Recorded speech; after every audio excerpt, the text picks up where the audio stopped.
The bullet missed Zara Morrison's head by inches, embedding itself in the wooden post behind her with a sharp crack that sent splinters flying into the Arizona dust. She dropped the bucket of water she'd been carrying, her hands trembling not from fear but from exhaustion that had seeped into her bones over the past 3 years of running. Tonopah wasn't supposed to be like this. The small mining town nestled in the Arizona Territory had promised safety, anonymity, a chance to disappear from the life she'd fled in Santa Fe. Instead, she'd stumbled directly into the middle of a range war she hadn't even known existed, until bullets started flying down Main Street on what should have been an ordinary Tuesday afternoon in June of 1887. The second shot came from a different direction, and Zara pressed herself against the wooden storefront, her dark hair coming loose from its pins as she tried to make herself as small as possible. Men were shouting, horses screaming, and somewhere in the chaos, a woman was calling for her children. This was supposed to be her fresh start. This was supposed to be where she could finally breathe without looking over her shoulder. "Get inside." A deep voice barked from somewhere to her left, rough with authority and something else, concern perhaps. Zara turned her head sharply to see a tall man striding through the gunfire like it was nothing more than a spring rain, his broad shoulders blocking out the sun as he reached her.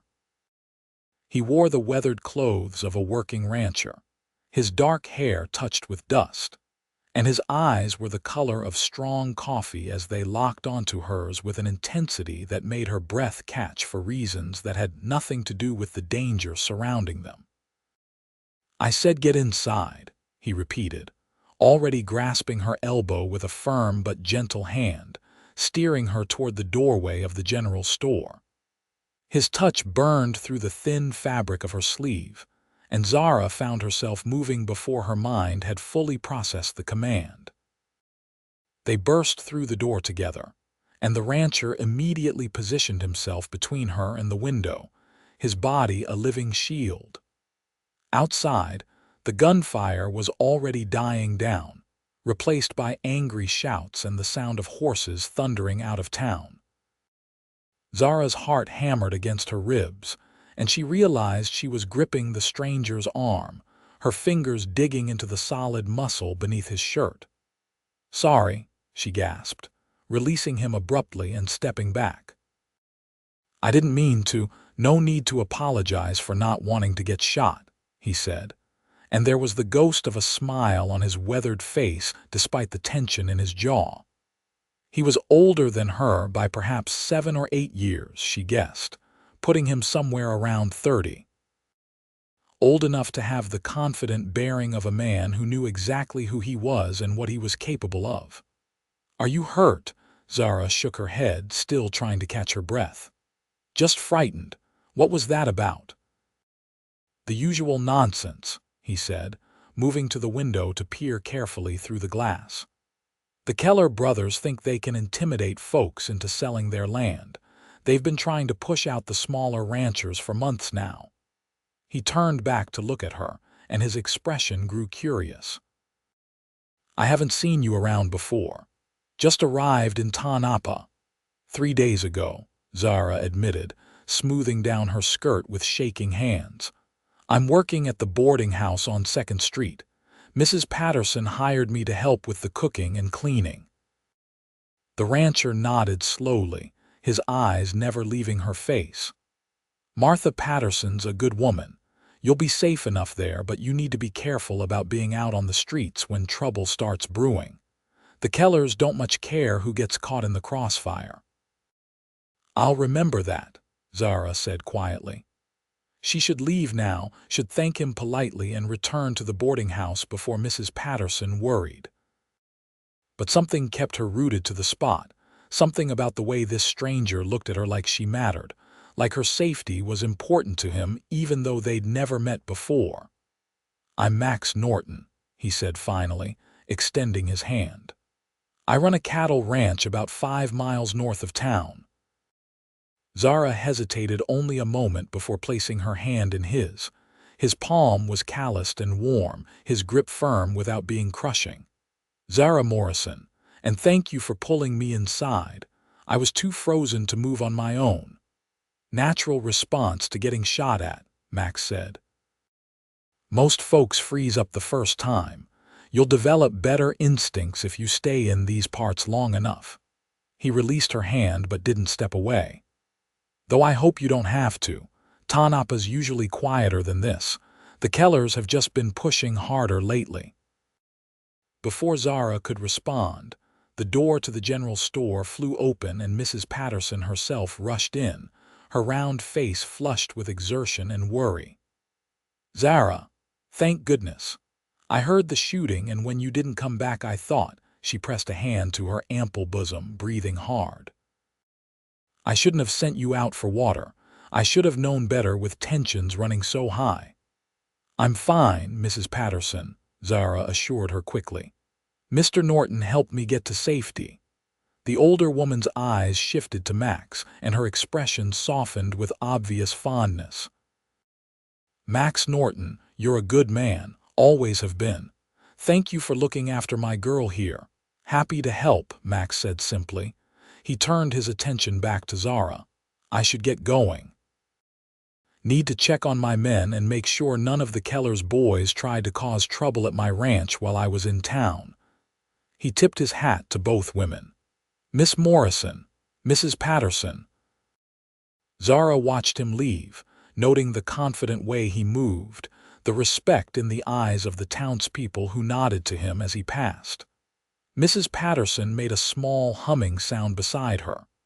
"That's a fine man right there," the older woman said.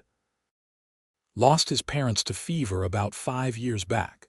Been running that ranch all on his own ever since. Works harder than 3 men put together, and he's honest as the day is long. Half the unmarried women in this territory have set their caps for him at one time or another." Zara felt an unexpected flutter in her stomach at those words, followed immediately by a surge of guilt.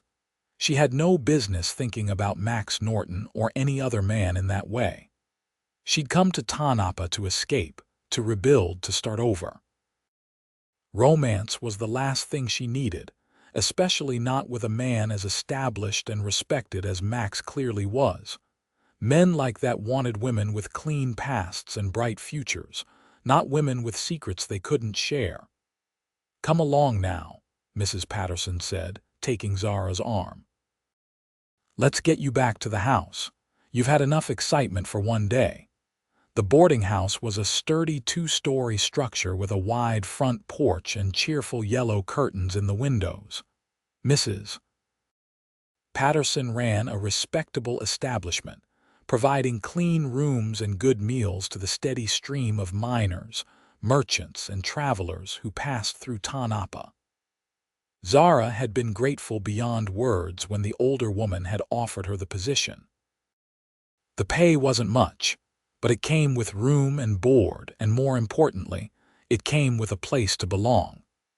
That evening, as Zara helped serve dinner to the dozen boarders currently in residence, she found her thoughts drifting back to Max Norton more often than they should.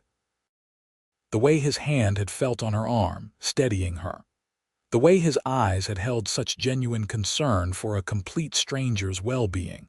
The solid, capable presence of him, like a rock in a storm. "You're miles away, dear Mrs. Patterson observed as they washed dishes together in the kitchen after dinner. The older woman had a knowing look in her eyes that made Zara's cheeks warm. "Just thinking about this morning," Zara said, which wasn't entirely a lie. "I've seen my share of trouble, but gunfights in the street are something new." Mrs. Patterson dried a plate with practiced efficiency. "The territory's still wild in many ways, though it's getting more civilized every year. Another decade or so and we'll have proper law and order everywhere. But for now, we have to make do with the territorial marshal who visits once a month and men like Max Norton who aren't afraid to stand up for what's right." "He seems very well respected," Zara ventured carefully. That he is. His father, Samuel Norton, was one of the first ranchers to settle in this area. Built that ranch up from nothing, and Max has only made it better. He's fair with his workers, pays them on time, doesn't tolerate rough behavior. The kind of man this territory needs more of. Mrs. Patterson glanced at Zara sideways. The kind of man who'd make a fine husband to the right woman. Zara focused intently on the pot she was scrubbing, keeping her expression neutral even as her heart rate picked up. I'm sure he'll find someone suitable when he's ready. Mrs. Patterson said noncommittally, but there was a smile playing at the corners of her mouth that suggested she'd noticed more than Zara would have liked. The next few days passed quietly, with no more gunfights or disturbances to break the routine of life in Tonopah. Zara threw herself into her work, grateful for the physical labor that kept her hands busy and her mind occupied. She cooked and cleaned, changed linens and served meals, and tried very hard not to think about dark eyes and strong hands. It was Saturday evening when everything changed. Mrs. Patterson bustled into the kitchen where Zara was preparing vegetables for Sunday's pot roast, her eyes bright with excitement. "Zara, dear, I need you to do something for me," she said. "The town's holding a social tonight at the community hall. Music and dancing, a chance for folks to forget their troubles for a few hours. I always provide some refreshments, usually my apple cake and some cookies. I've got the baking done, but I need someone to take everything over and help serve throughout the evening. Would you be willing?" Zara's first instinct was to refuse. Social gatherings meant crowds, questions, the risk of someone recognizing her from before. But Mrs. Patterson had been nothing but kind to her, and the hopeful look on the older woman's face made it impossible to say no. "Of course," Zara heard herself say. "What time should I be there?" "Oh, wonderful." Mrs. Patterson clapped her hands together. "The music starts at 7, but if you could arrive by 6:30 to help set up, that would be perfect. And Zara," she added with a meaningful look, "I expect you to enjoy yourself a little too. Not just work the whole evening. You're a young woman, and you deserve some fun." That was how Zara found herself walking toward the community hall as the sun was setting, carrying 2 boxes of carefully wrapped baked goods. The hall was a simple wooden structure on the edge of town, but someone had strung paper lanterns across the front porch, and warm light spilled from the windows, making it look welcoming and festive. Inside, women were arranging refreshments on long tables while men positioned chairs around the perimeter of the room. A small group of musicians was setting up in one corner, tuning a fiddle and a guitar. The atmosphere was one of determined cheerfulness, as if everyone had agreed to set aside their worries and fears for one night. Zara delivered Mrs. Patterson's contributions to the refreshment table, and was immediately recruited by several other women to help with the setup. She was grateful for the distraction, for having something to do with her hands and a role to play. As long as she was busy, she didn't have to worry about anyone asking questions she couldn't answer. The hall filled quickly as 7 o'clock approached. It seemed like half the town had turned out, from families with young children to elderly couples who'd been married for decades. There was laughter and conversation, greetings called across the room, the sense of a community coming together. Zara was arranging cookies on a platter when she felt someone's eyes on her. She looked up and her breath caught. Max Norton stood near the entrance, talking with a group of other ranchers, but his gaze was fixed on her with an intensity that made her skin tingle. He was dressed more formally than he had been the other day, in clean trousers and a pressed white shirt, his hair neatly combed back. He looked handsome in a rough, genuine way that made her heart skip. He excused himself from his companions and crossed the room toward her, his long strides eating up the distance. Zara's hands suddenly felt clumsy as she tried to finish arranging the cookies without dropping them. "Miss Morrison," he said when he reached her, and there was warmth in his voice that hadn't been there during their first meeting when danger had been imminent. "I didn't expect to see you here. Mrs. Patterson asked me to help with the refreshments," Zara explained, hyper-aware of how close he was standing, how she had to tilt her head back to meet his eyes. "She's very generous to the community." "That she is," Max agreed, "but I hope you're planning to do more than work all evening. Surely Martha didn't send you just to serve cake." "I'm not much for dancing," Zara said quickly, almost instinctively. It was true, though not for the reasons he might think.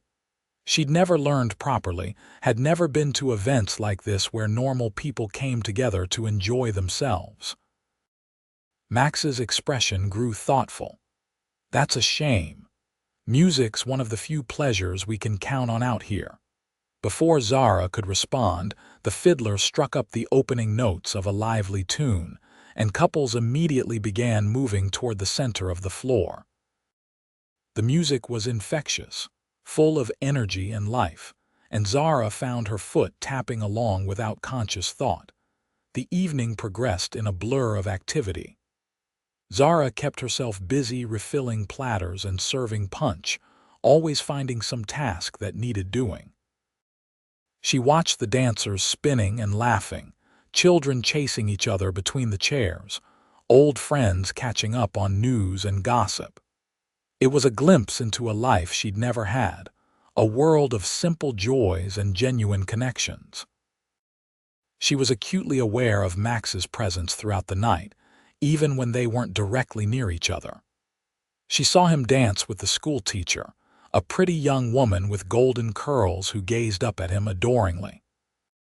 She saw him talking seriously with some of the other ranchers, probably discussing the ongoing trouble with the Keller brothers.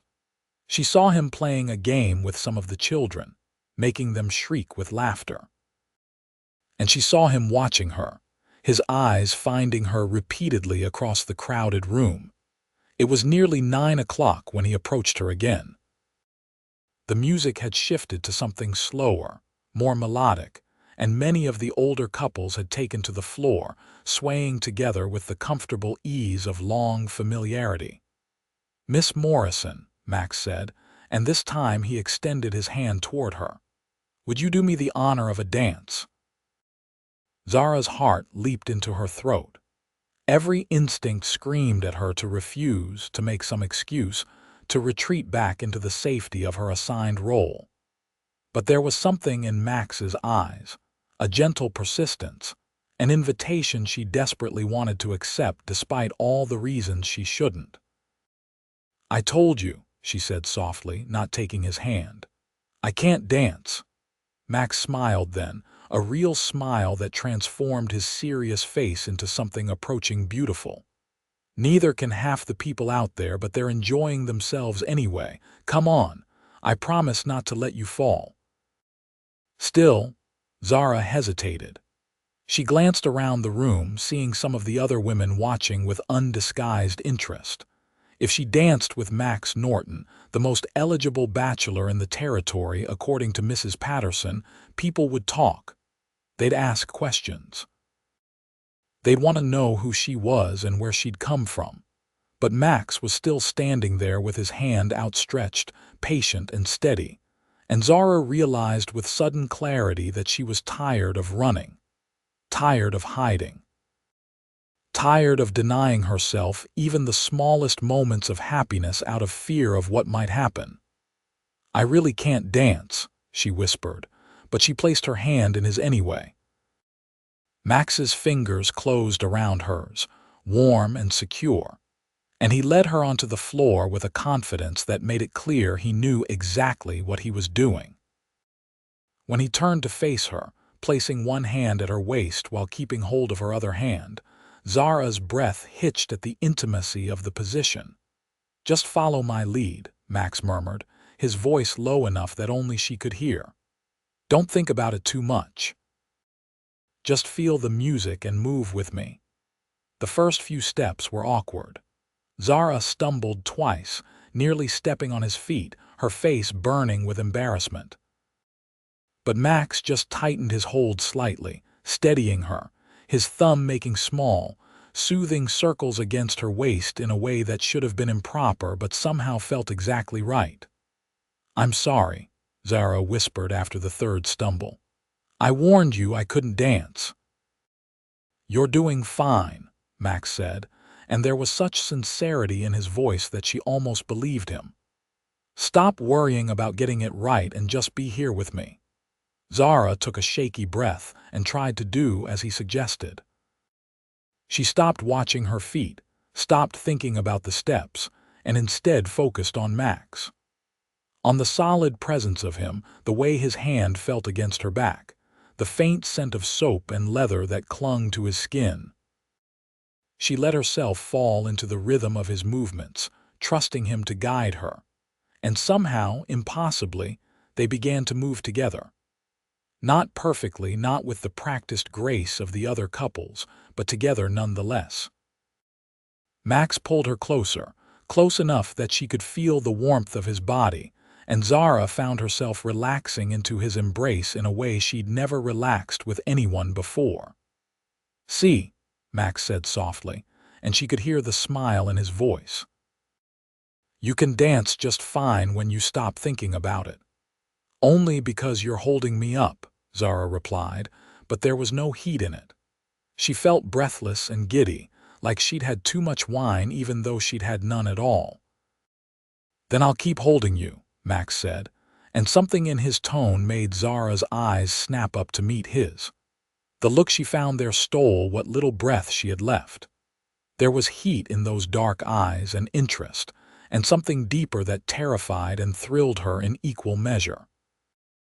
"You don't even know me," Zara heard herself say, though she wasn't sure if she was warning him or reminding herself. "Then tell me about yourself," Max replied easily, still moving them in gentle circles across the floor. "Where are you from? What brought you to Tonopah?" And there it was, the inevitable question she'd been dreading. Zara's body tensed involuntarily, and Max must have felt it because his hand pressed more firmly against her back, as if to say he wouldn't let her run. "Santa Fe," she said finally, because that much at least was true. "I came here looking for work and a fresh start." Max studied her face for a long moment, and Zara had the unsettling feeling that he could see far more than she wanted to reveal. But when he spoke, his voice was gentle rather than probing. "Everyone deserves a fresh start," he said. "The West is full of people reinventing themselves, leaving behind whatever came before. There's no shame in that." Zara's throat tightened with unexpected emotion. "That's very understanding of you." "I'm a practical man," Max said with a slight shrug. "I care more about who a person is now than who they used to be. And right now, I'm dancing with a beautiful woman who's making this the best part of my week." The compliment sent heat flooding through Zara's body, and she ducked her head, unable to hold his intense gaze. "You're a terrible flirt, Mr. Norton," Max, he corrected. "And I'm not flirting, I'm just being honest." The song ended too soon, the final notes of the fiddle fading into applause. Max released Zara reluctantly, stepping back but keeping hold of her hand for a moment longer than strictly necessary. "Thank you for the dance, Miss Morrison," he said formally, but his eyes were warm. "Zara," she said before she could stop herself. "If you're Max, then I should be Zara." His smile widened. "Zara, it suits you." Someone called Max's name then, one of the other ranchers needing his attention for something, and he excused himself with obvious reluctance. Zara returned to the refreshment table, her legs feeling shaky, her heart still pounding from more than just the exertion of dancing. For the rest of the evening, she was aware of Max's presence like a physical force. They didn't speak again directly, but their eyes met across the room repeatedly. Each glance weighted with something unspoken but unmistakable. When the social finally ended near midnight and Zara helped clean up, her mind was spinning with thoughts she shouldn't be having about a man she'd only just met. Mrs. Patterson was waiting up when Zara returned to the boarding house, sitting in the parlor with a book she clearly hadn't been reading. "How was the social?" the older woman asked innocently, but there was a knowing gleam in her eyes. "It was nice," Zara said carefully. "Everyone seemed to have a good time." "I heard Max Norton danced with you," Mrs. Patterson said, not bothering with subtlety. "That must have been exciting." Zara felt her cheeks warm. "It was just one dance." "One dance is how many courtships start," Mrs. Patterson said wisely. "And Max Norton isn't a man who wastes time on women who don't interest him. If he asked you to dance, it means something." "It doesn't mean anything," Zara protested weakly. "He was just being kind." Mrs. Patterson set down her book and fixed Zara with a serious look. "My dear girl, I don't know what you're running from and I won't pry. But I will say this. Max Norton is a good man, one of the best I've ever known. If he's showing interest in you, you could do a lot worse than letting yourself be interested back." "It's not that simple," Zara whispered. "It could be," Mrs. Patterson said gently, "if you let it." That night, lying in her small room under the eaves of the boarding house, Zara stared at the ceiling and tried to quiet her racing thoughts. She could still feel the imprint of Max's hand at her waist, could still hear the low rumble of his voice saying her name. She'd come to Tonopah to hide, to disappear, to become someone new. But Max Norton made her want things she'd convinced herself she could never have. Made her want to be seen, to be known, to be herself instead of the careful construct she'd built. The question was whether she was brave enough to take that risk. The answer came sooner than she expected. 2 days later, on a bright Monday morning, Zara was in the market buying vegetables for the boarding house when she heard a familiar voice behind her. "Miss Morrison, Zara." She turned to find Max standing there, his hat in his hands, looking almost nervous in a way that seemed entirely at odds with his usual confidence. In the daylight, she could see the fine lines around his eyes, evidence of years spent squinting into the sun, and the strength in his weathered hands. "Mr. Norton, Max," she corrected herself, feeling her pulse quicken just from his proximity.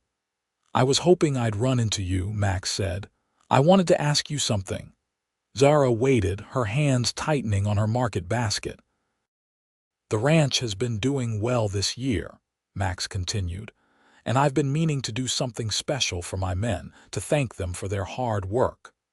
I'm planning a dinner this Saturday evening, something nice. I was wondering if you'd be willing to help with the cooking. I'd pay you, of course, and Mrs. Patterson has already said she could spare you for the day if you're willing." It was a reasonable request, perfectly proper, the kind of extra work many women took on to earn additional money. But the way Max was looking at her suggested there was more to the invitation than simple domestic arrangements. "I'm not trained as a cook," Zara said cautiously. "I can manage basic meals, but nothing fancy." "Basic is exactly what we need," Max assured her. "Just good, honest food. My men would be happy with beef and potatoes and fresh bread.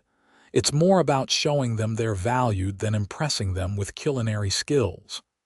Zara knew she should say no. Knew that going to Max's ranch, spending a day in his space, was a step toward something she wasn't sure she was ready for. But the hopeful look on his face, the genuine nature of his request, made refusal impossible. "All right," she said. "I can do that." Max's face lit up with a smile that transformed his serious features. "Thank you. I'll send a wagon for you Saturday morning, around 8 if that works. We'll get you back to town well before dark." "That's fine," Zara agreed, wondering if she was making a terrible mistake or the best decision of her life. Saturday dawned clear and warm, promising another scorching Arizona day. Zara dressed in her simplest work dress, pinned her hair back securely, and tried to ignore the nervous flutter in her stomach as she waited for Max's wagon to arrive. The driver turned out to be a weathered older man named Charlie, who'd worked for the Norton family since Max's father had first established the ranch. He was friendly and talkative during the 5-mile journey, filling Zara in on the ranch's history and Max's reputation as a fair and generous employer. "Best man I've ever worked for," Charlie declared as they bounced along the rutted road. "Always puts his men first, never asks us to do anything he wouldn't do himself. This dinner he's planning, that's just like him, thinking of others."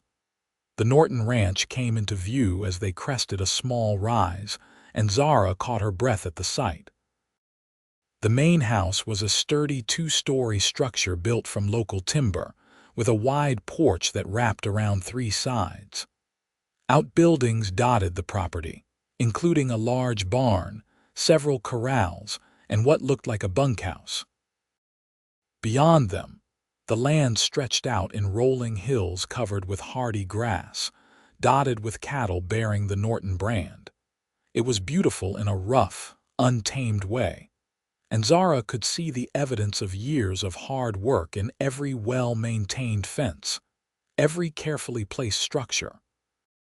Max emerged from the barn as the wagon pulled up, and Zara's breath caught at the sight of him.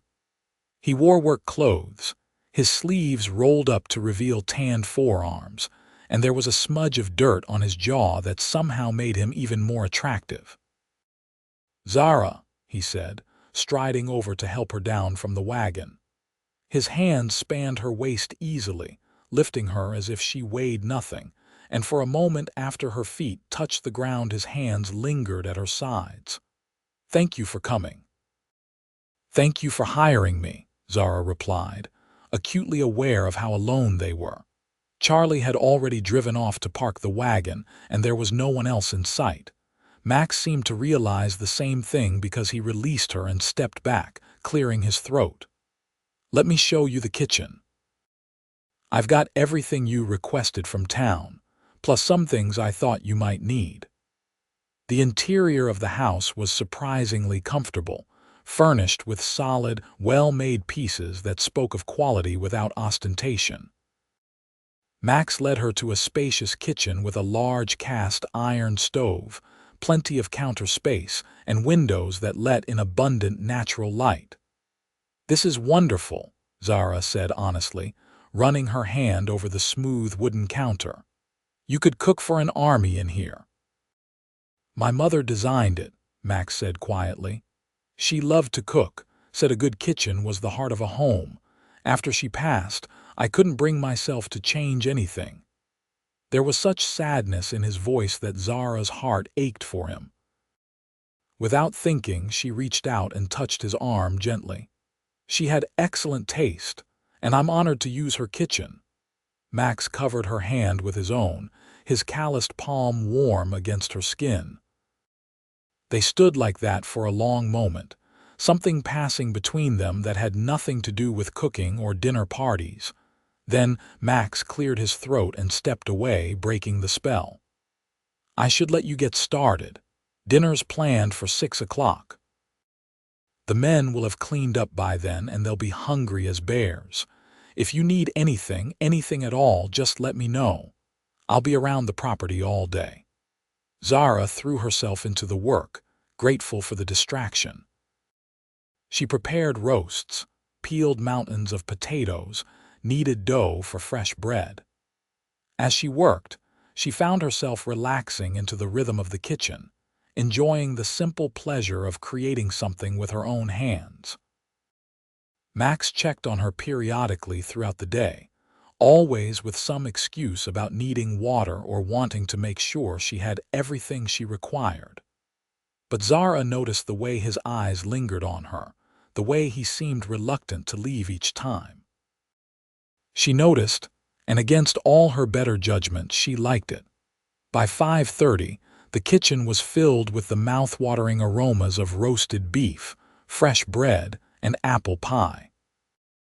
Zara had set the long table in what Max told her was the dining room, normally unused but large enough to seat all dozen of his ranch hands plus Max himself. "It smells incredible," Max said, appearing in the doorway of the kitchen just as Zara was pulling the last pie from the oven. He'd cleaned up since she'd last seen him, changed into fresh clothes, his hair still damp from washing. "I hope it tastes as good as it smells," Zara said, setting the pie down to cool. She felt flushed from the heat of the stove, aware that her hair had come loose from its pins and her dress was rumpled from hours of work. "I'm sure it will," Max said. He crossed the kitchen toward her, moving with that deliberate purpose she was beginning to recognize. "The men will be here soon, but I wanted to thank you properly first. You've worked hard all day and you've done a beautiful job." "You're paying me to be here," Zara reminded him, but her voice came out breathier than she intended. "We both know that's not the only reason I asked you to come," Max said quietly. He was close now, close enough that Zara had to tilt her head back to meet his eyes. "I wanted to spend time with you, wanted you here in my home." Zara's heart was hammering so hard she was sure he must be able to hear it. "Max, I don't think," he interrupted gently, echoing the words he'd said to her on the dance floor. "Just be honest. Do you feel this too, this pull between us?" She should lie. Should protect both of them by denying what was becoming more obvious with every passing moment. But Zara had spent 3 years lying, hiding, pretending to be someone she wasn't. And standing in this kitchen with Max Norton looking at her like she was something precious, she found she couldn't do it anymore. "Yes," she whispered. "I feel it. But Max, you don't understand. I'm not who you think I am. I have a past that I don't care," Max said firmly. "Whatever happened before you came to Tonopah, it doesn't matter to me. I only care about who you are now, and right now, you're a woman I can't stop thinking about." Before Zara could respond, voices sounded from outside, the ranch hands arriving for dinner. Max stepped back reluctantly, his eyes promising that this conversation wasn't over. The dinner was a success. The men ate with the enthusiasm of people who did hard physical labor all day, complimenting the food between massive mouthfuls. They were a rough group, but respectful, thanking Zara repeatedly for her efforts. She found herself enjoying their company, the easy camaraderie between them, the genuine affection and respect they showed for Max. She served the meal and then, at Max's insistence, sat down to eat with them rather than remaining in the kitchen like a servant. It felt strange and wonderful to be included, to be part of this gathering rather than separate from it. As the evening wore on and the men began to drift back to the bunkhouse, full and content, Zara started clearing the table. Max immediately moved to help her, ignoring her protests that he should relax and let her handle it.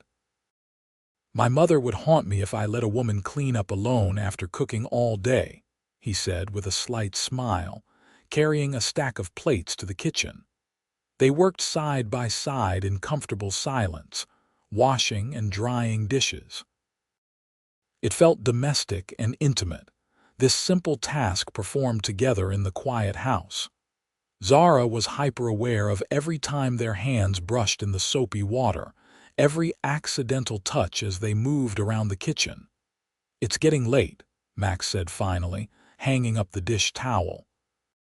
"I should get you back to town before Mrs. Patterson worries." "Charlie could drive me," Zara suggested, though part of her wanted to protest the evening ending so soon. "Charlie's probably already turned in for the night," Max said. "And besides, I want to drive you myself. Give us a chance to talk without an audience." They took Max's smaller wagon, just the two of them on the bench seat, close enough that Zara could feel the warmth of his body beside her. The sun was setting, painting the Arizona sky in shades of orange and pink and purple that took Zara's breath away. "It's beautiful," she said softly, watching the colors shift and change. "It is," Max agreed, but when Zara glanced over, he was looking at her rather than the sunset. They rode in silence for a while, the only sounds the creak of the wagon and the steady clip-clop of the horses' hooves.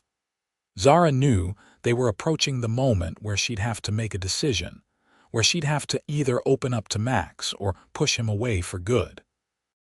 "My husband is dead," she said abruptly, the words tumbling out before she could second-guess them. "That's why I left Santa Fe.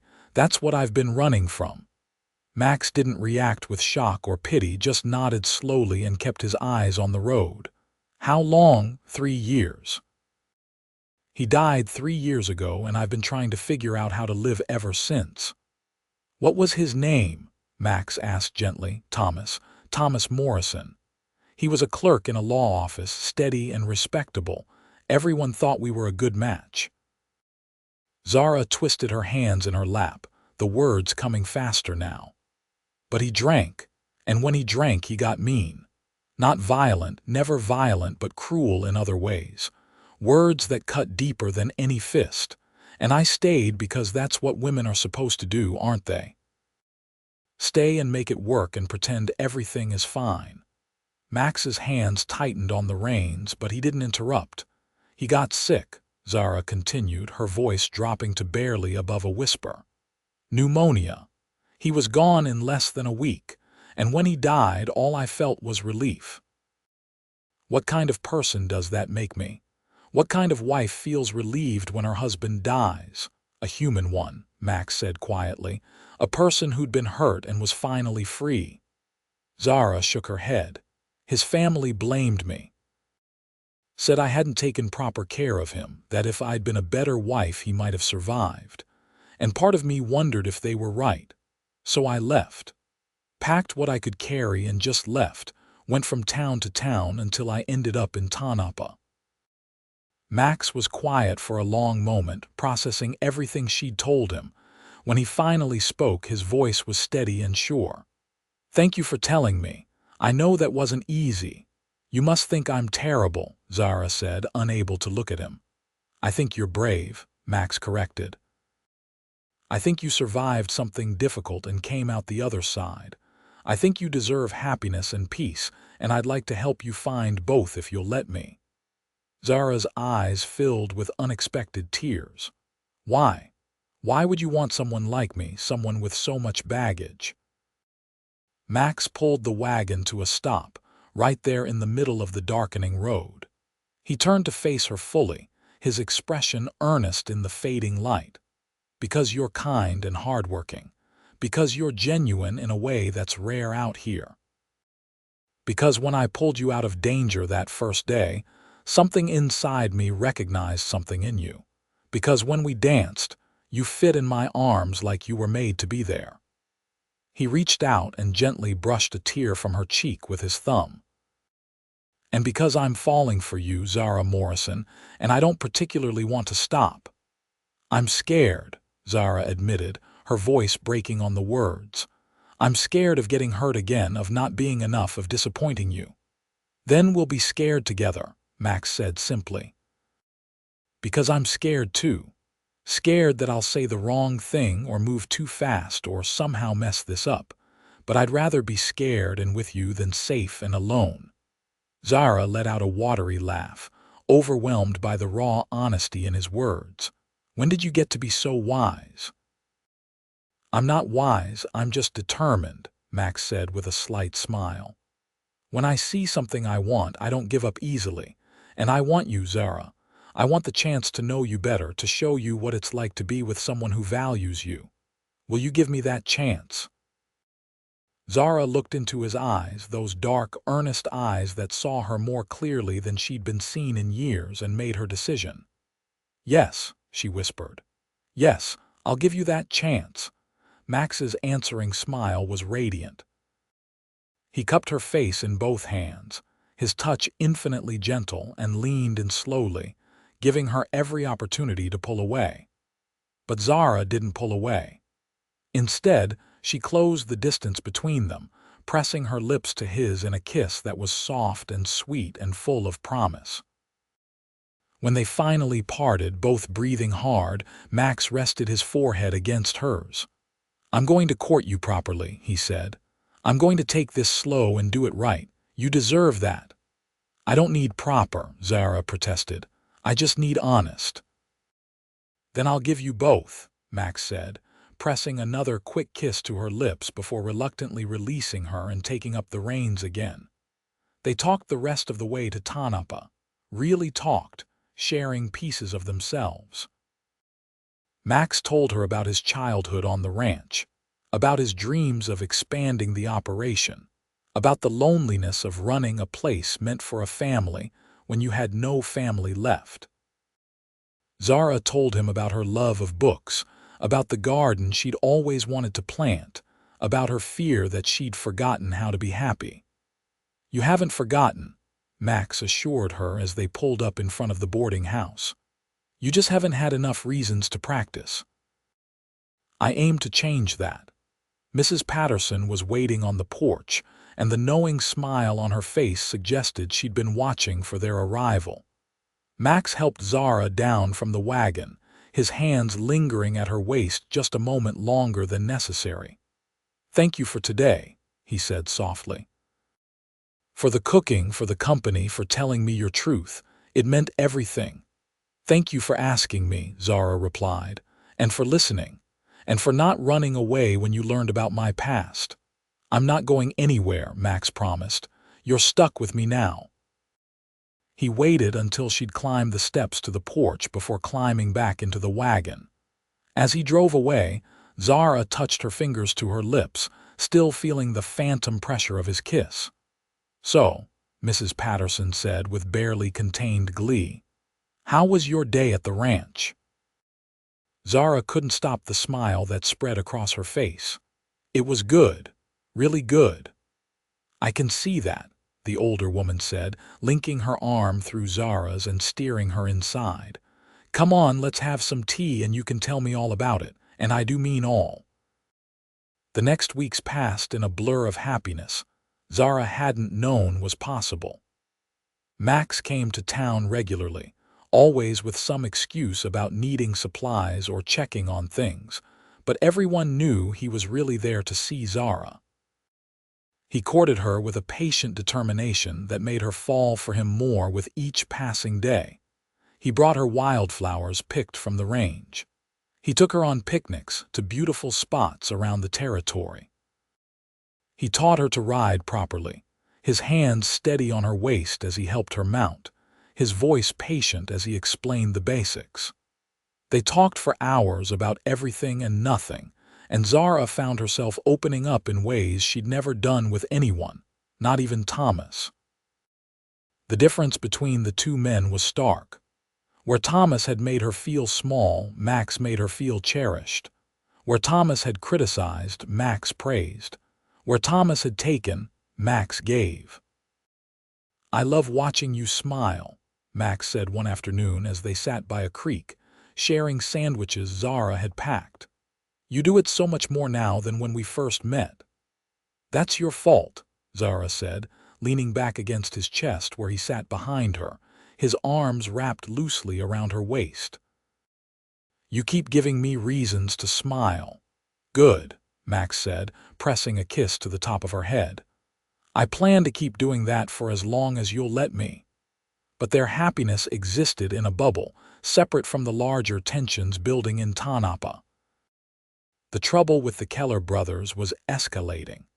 More small ranchers were being pressured to sell, some giving in out of fear, others holding firm and facing increasingly hostile consequences. Max attended meeting after meeting with other landowners, trying to organize a united response. "I won't be pushed out," he told Zara one evening as they sat on Mrs. Patterson's porch watching the sunset. "My father built that ranch from nothing. It's mine and I'll fight to keep it if I have to." "I don't want you getting hurt," Zara said quietly, fear clutching at her heart. "I won't," Max assured her, pulling her close. "I'm careful and I've got good men with me. The Kellers are bullies, but they're not stupid. They won't push too far." But 2 days later, Max's barn burned to the ground. Zara heard about it when one of the ranch hands came racing into town, shouting for help.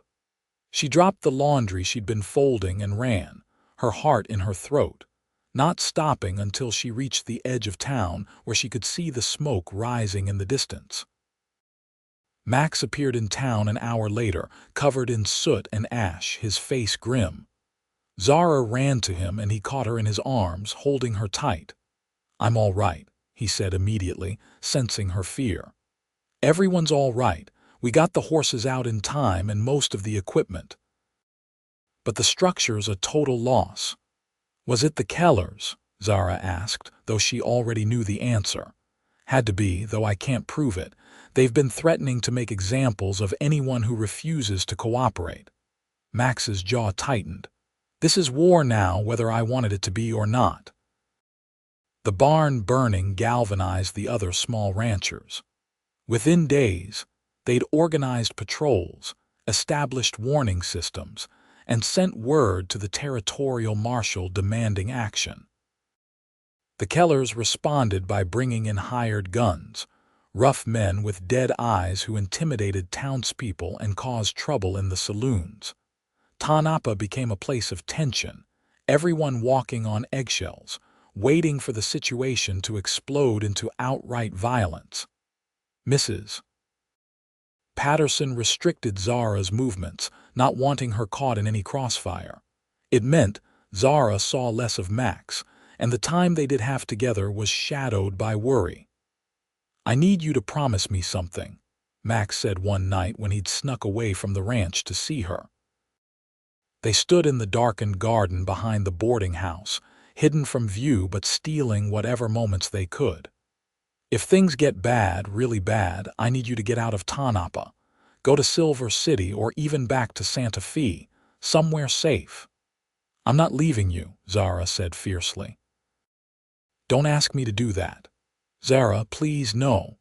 She grabbed the front of his shirt, pulling him down so they were eye to eye. "I've run enough. I spent 3 years running and I'm done. Whatever happens, we face it together. That's what people who love each other do." Max froze, his eyes widening. "What did you say?" Zara realized what she'd admitted, and for a moment she considered taking it back. But she'd promised him honesty, and more than that, she'd promised herself she was done hiding. "I said I love you," she repeated, her voice steady despite her racing heart. "I love you, Max Norton, and I'm not going anywhere." Max's answering smile was brilliant even in the darkness. He swept her up in his arms, lifting her off her feet as he kissed her with a passion that left them both breathless. "I love you too," he said when they finally parted. "God, Zara, I love you so much. I was trying to wait, trying to give you time, but I've loved you since that first day when you looked at me with those fearless eyes while bullets were flying around us." They held each other in the garden, swaying slightly even though there was no music, moving as one the way they had on the dance floor. Whatever came next, whatever troubles they had to face, Zara knew they'd face them together. The showdown came on a scorching afternoon in late August. The Kellers rode into town with their hired guns, 15 men in total, looking for trouble.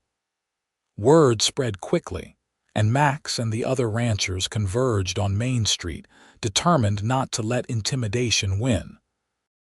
Zara watched from the window of the boarding house, her fists clenched, praying silently for Max's safety. She could see him standing tall in the middle of the street, his men flanking him, facing down the Keller brothers with a courage that made her heart swell with pride and fear in equal measure. The territorial marshal, who'd finally arrived in response to the urgent summons, stepped between the two groups. He was an older man, hardened by years of keeping the peace in rough territory, and he surveyed both sides with the weariness of someone who'd seen this play out too many times before. "This ends now," he announced, his voice carrying clearly in the tense silence. "The Kellers, you're under investigation for arson, intimidation, and destruction of property. I've got witness statements and evidence enough to bring charges. You can come peacefully, or I can deputize every man here and we can do this the hard way." For a long moment, it could have gone either way. The hired gun's hands hovered near their weapons, and Zara saw Max tense, ready for whatever came. But then the eldest Keller brother, a hard-faced man named Jack, spat into the dust and raised his hands in surrender. "This isn't over," he snarled, but there was defeat in his eyes. "Yeah, it is," the marshal said firmly. "And you're going to jail to think about how much trouble you caused for good people just trying to make a living." The Kellers and their men were rounded up and taken into custody. A cheer went up from the townspeople who'd been watching nervously from doorways and windows. The threat that had hung over Tonopah for months was finally, truly over. Max turned and looked directly at the boarding house window where Zara stood watching. Even from that distance, she could see the relief and joy on his face. He said something to his men, then broke away from the group and started walking toward the boarding house with long, purposeful strides. Zara met him at the door, and he swept her into his arms right there on the front porch, in front of Mrs. Patterson and the whole town, kissing her like they had all the time in the world and not a care beyond each other. When they finally broke apart, Max kept his arms around her, his forehead resting against hers. "It's over," he said softly. "We're safe. We can finally just live our lives." "What kind of life did you have in mind?" Zara asked, smiling through the tears of relief streaming down her face. Max pulled back just enough to look into her eyes. "The kind where you marry me and come live at the ranch and help me build something permanent. The kind where we grow old together and raise children and become one of those couples at town socials who still dance together after decades of marriage."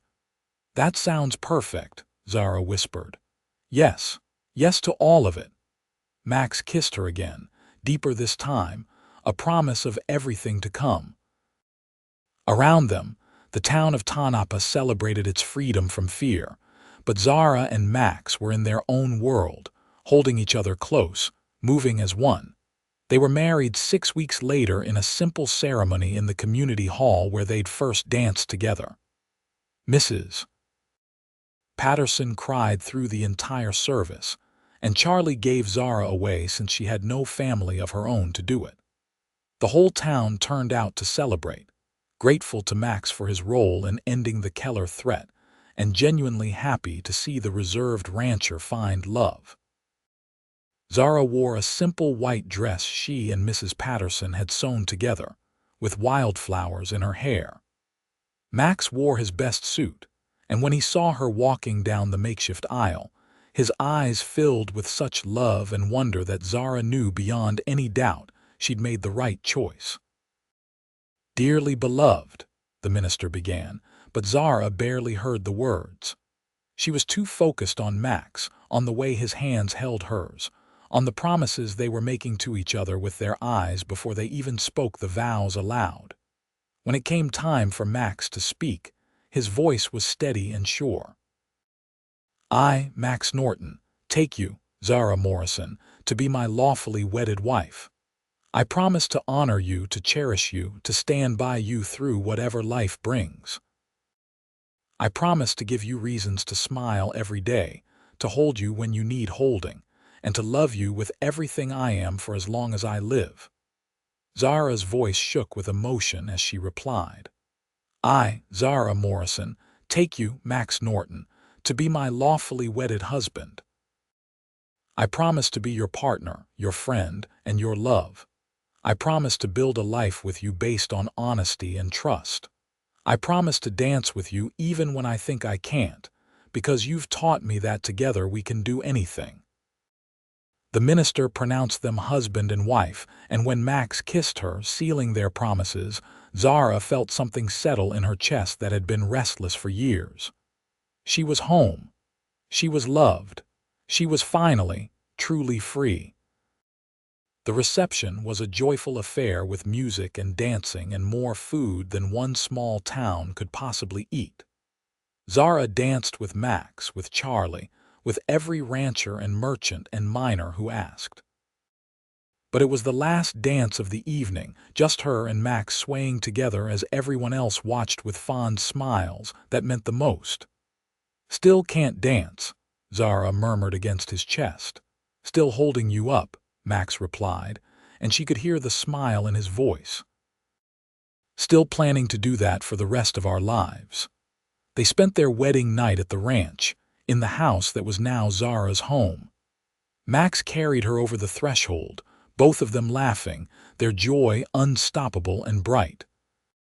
He set her down gently in the bedroom, his hands coming up to frame her face. "I love you," he said simply. "I will every day for the rest of my life." "Show me," Zara whispered. And he did, with touches gentle and reverent, with kisses that spoke of promises and passion, with whispered words of devotion that made her heart sing. Life at the ranch was everything Zara had never known she wanted. She woke each morning to the sight of the Arizona sunrise painting the bedroom walls gold. She cooked in the kitchen Max's mother had designed, slowly making it her own while honoring the woman who'd come before. She planted the garden she'd always dreamed of, vegetables and flowers growing side by side in neat rows. She learned the rhythms of ranch life, the seasonal patterns of cattle management, the constant cycle of maintenance and improvement. Max was a patient teacher, showing her how to handle the books, how to manage supplies, how to work alongside the men when extra hands were needed. The ranch hands accepted her readily, grateful to have a woman's touch around the place again. Charlie became like a father to her, protective and proud. She cooked massive meals that kept everyone fed and happy, and slowly, the ranch began to feel not just like Max's domain but like theirs together. Max rebuilt the barn bigger and better than before, with Zara helping to plan the layout. They worked side by side in the autumn sun, and Zara marveled at how different this was from her first marriage. Max valued her opinions, asked for her input, treated her like a true partner rather than a piece of property. "What do you think about adding another window here?" Max asked one afternoon, pointing to the plans spread out between them. "For better ventilation in summer." "I think that's smart," Zara said. "And maybe we could add a small office space in the corner, somewhere to keep records where they won't get damaged." Max grinned and kissed her quickly. "See, this is why I married you.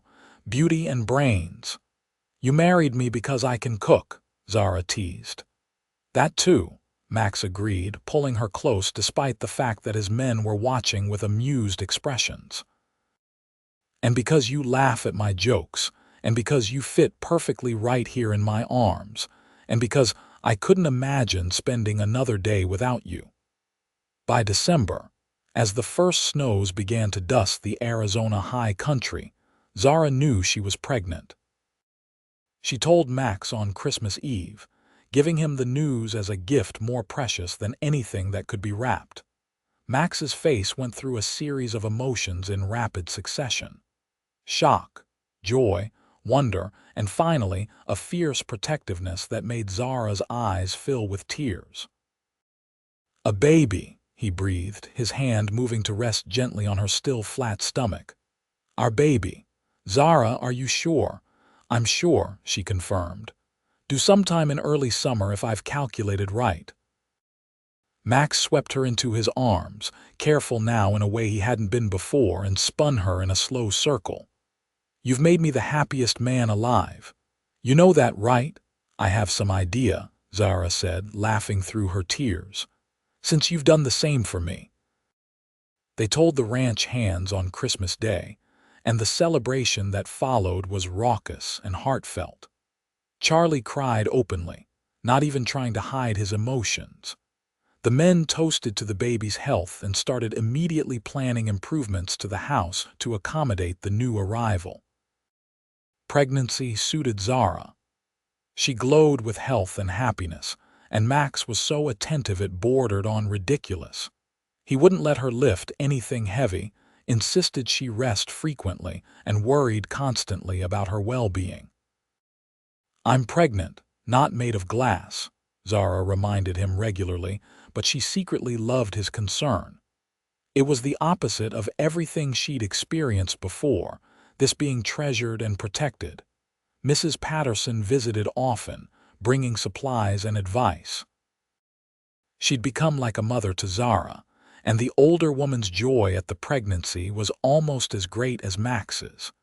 "You're going to be a wonderful mother," Mrs. Patterson told Zara one afternoon as they sat on the porch shelling peas. "And that baby is going to be so loved." "I hope so," Zara said softly. "I want to give this child everything I never had: security, love, a family that stays together." "You will," Mrs. Patterson assured her. "You and Max both. I've never seen two people more meant for each other."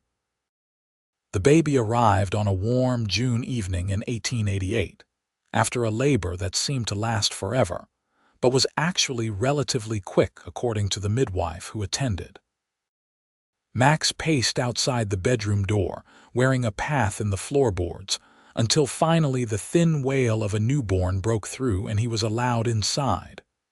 "A boy," Zara said tiredly, holding up the tiny bundle for him to see. "We have a son."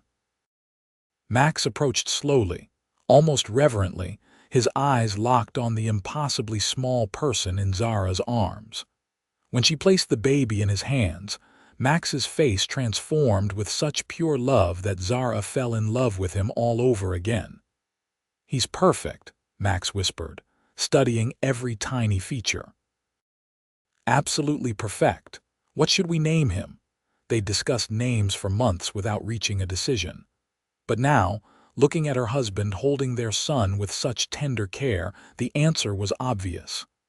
"Samuel," Zara said, "after your father, so part of him lives on in this place he loved." Max's eyes filled with tears. "Samuel Norton. It's perfect. Thank you." Little Samuel was colicky and demanding, keeping them up at all hours, but neither Max nor Zara minded. They took turns walking the floor with him, singing off-key lullabies, marveling at every tiny yawn and hiccup. Watching Max with their son, seeing the gentleness in those work-roughened hands as he changed diapers and warmed bottles, Zara sometimes had to stop and catch her breath at how much her life had changed. 2 years ago, she'd been running, lost, convinced she'd never know real happiness. Now she had a home, a husband who adored her, and a son who depended on both of them. Samuel grew into a cheerful, energetic toddler who followed his father everywhere, chattering in toddler gibberish that Max pretended to understand perfectly.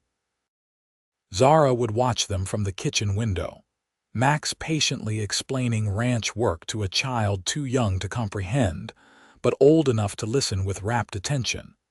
When Samuel was 2, Zara discovered she was pregnant again.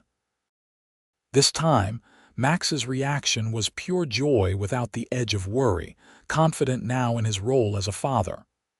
"Another one to love," he said, pulling Zara close and placing his hand on her growing belly. "Our family's getting bigger." "It is," Zara agreed, leaning back against his chest. "Sometimes I can't believe this is my life, that I get to have all this." "You deserve it," Max said firmly. "You deserve every bit of happiness." Their daughter was born in spring of 1891, arriving so quickly that the midwife barely made it in time. She had Zara's dark hair and Max's brown eyes, and from the moment she entered the world, she had her father wrapped completely around her tiny finger. They named her Elizabeth, after Zara's mother who died when Zara was young. Little Lizzie, as she became known, was sweet-tempered and curious, the perfect complement to her boisterous older brother. Max threw himself into fatherhood with the same dedication he brought to everything else. He built the children toys, told them stories, taught Samuel to ride and Lizzie to appreciate the wildflowers that bloomed across the ranch in summer.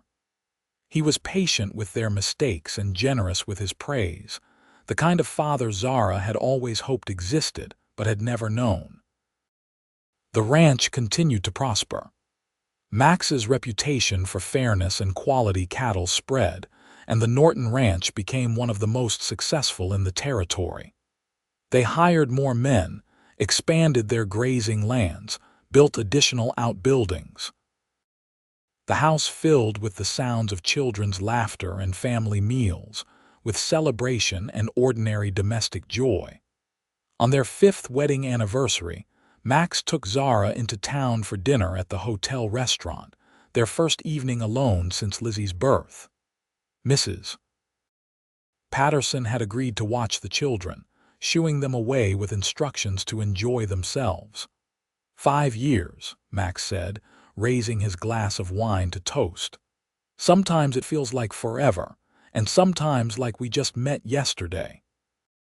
I know what you mean, Zara said, clinking her glass against his. I can barely remember what life was like before you. Lonely, Max said quietly. For both of us, I think. 2 people stumbling through, waiting to find each other.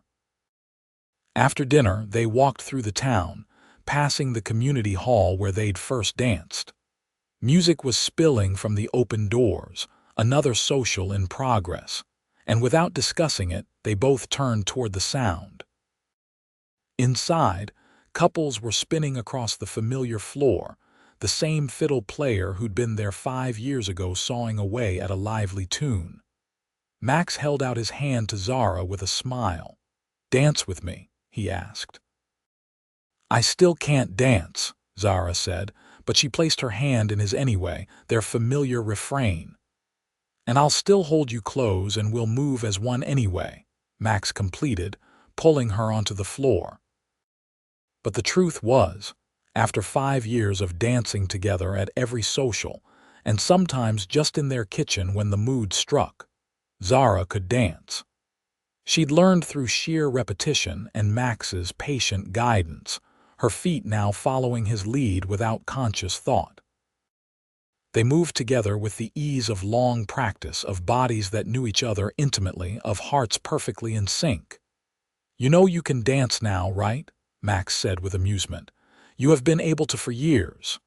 "Maybe," Zara allowed, smiling up at him, "but I like our version better. Where you hold me close and we move as one." "Always," Max promised, pulling her even closer. "That's how we'll spend the rest of our lives, moving as one through whatever comes," and they did. Through the ordinary challenges of ranch life and raising children, through dry seasons and successful years, through the territory becoming a state and the Wild West slowly transforming into something more settled and civilized. Max and Zara Norton moved through it all together. They had 2 more children.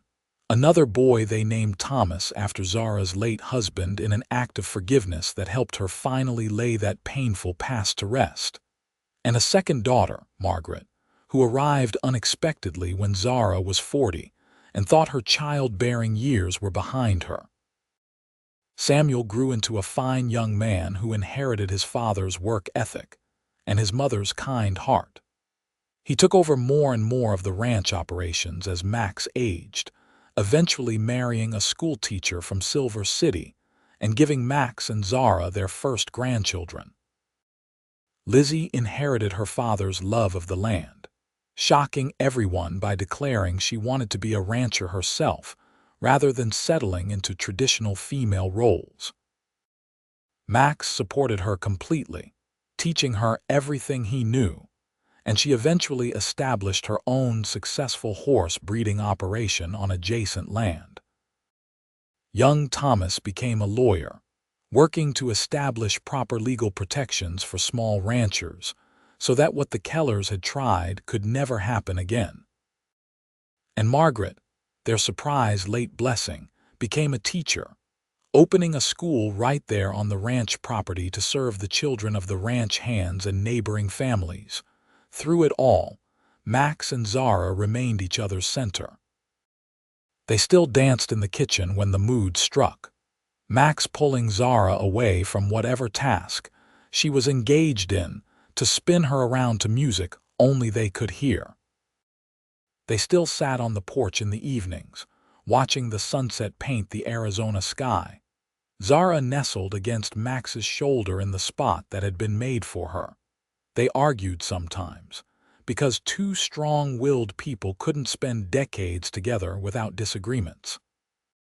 But they'd learned how to fight fair, how to listen, how to compromise and forgive.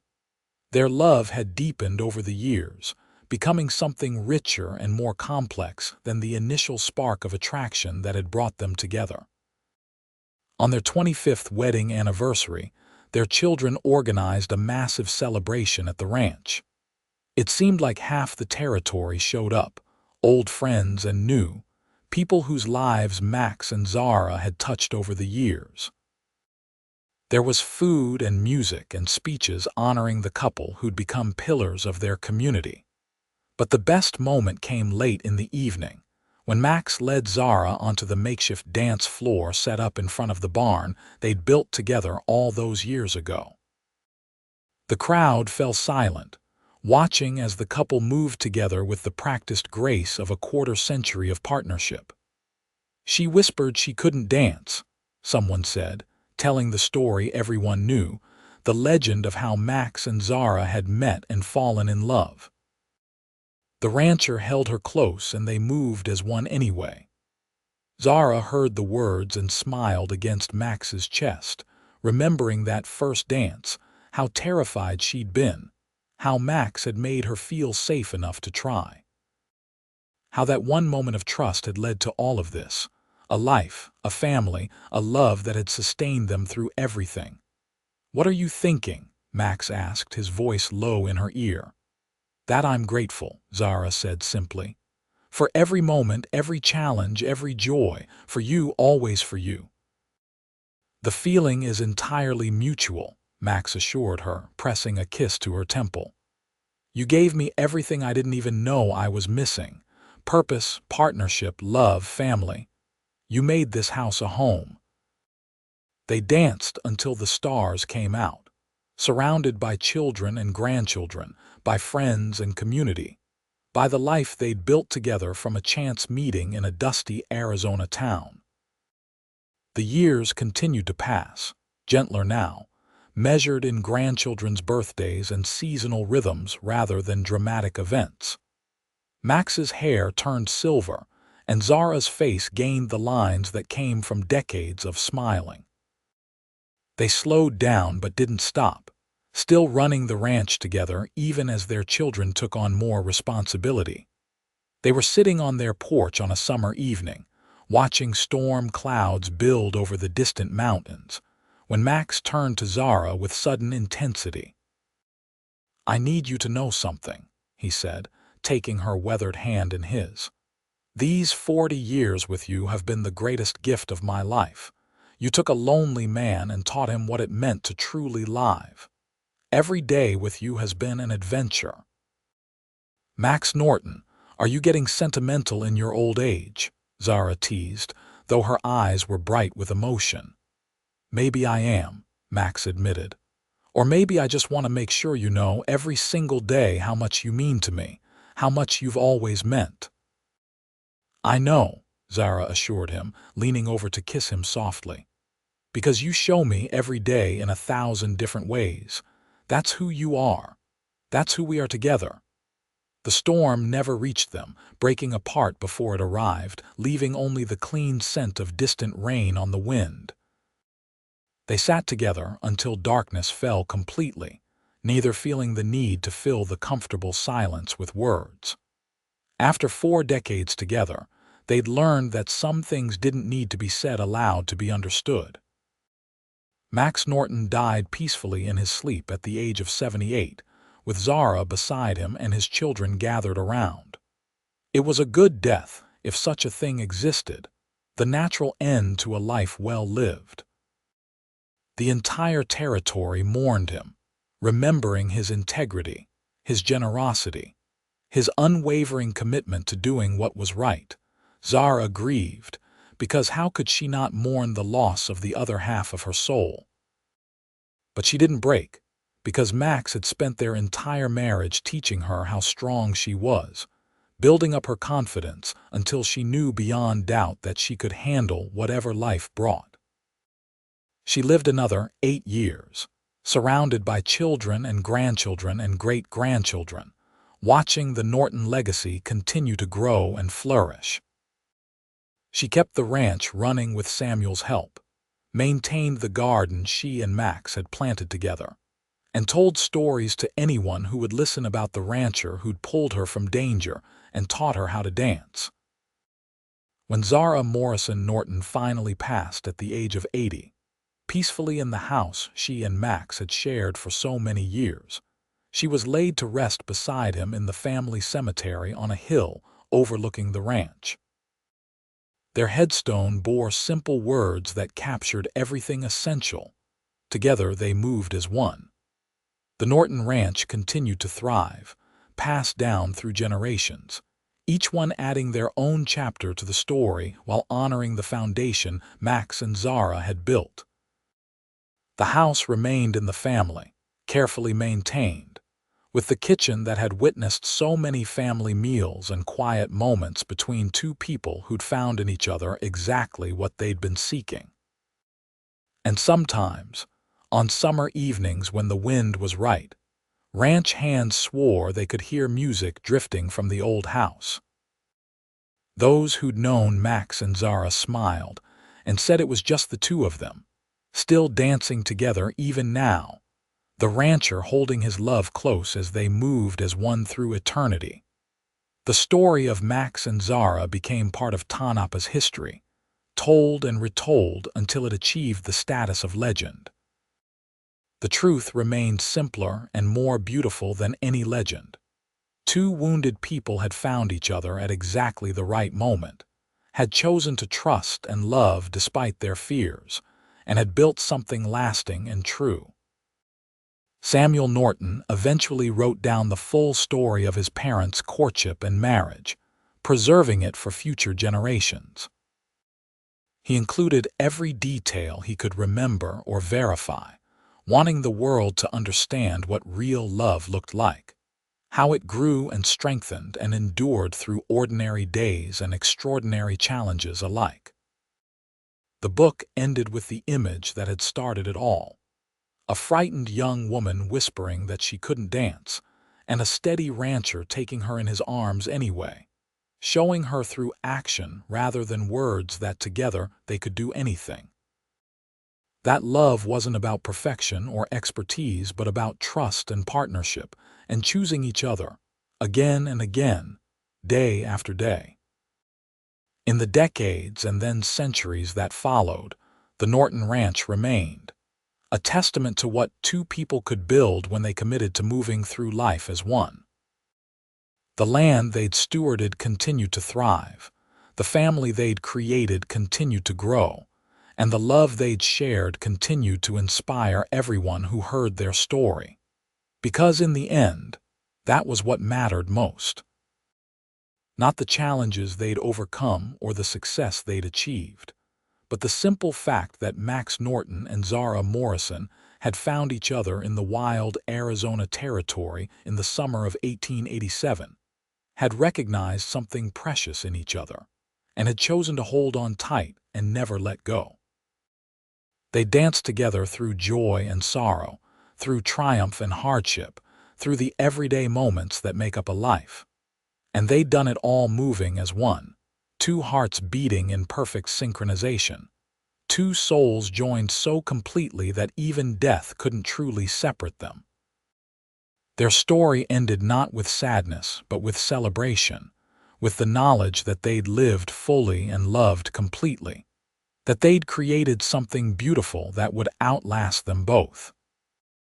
The rancher and his love, dancing together through time, proving that the best love stories don't end with a kiss, but with a lifetime of choosing each other, day after day, dance after dance, until the music finally fades and something even better begins.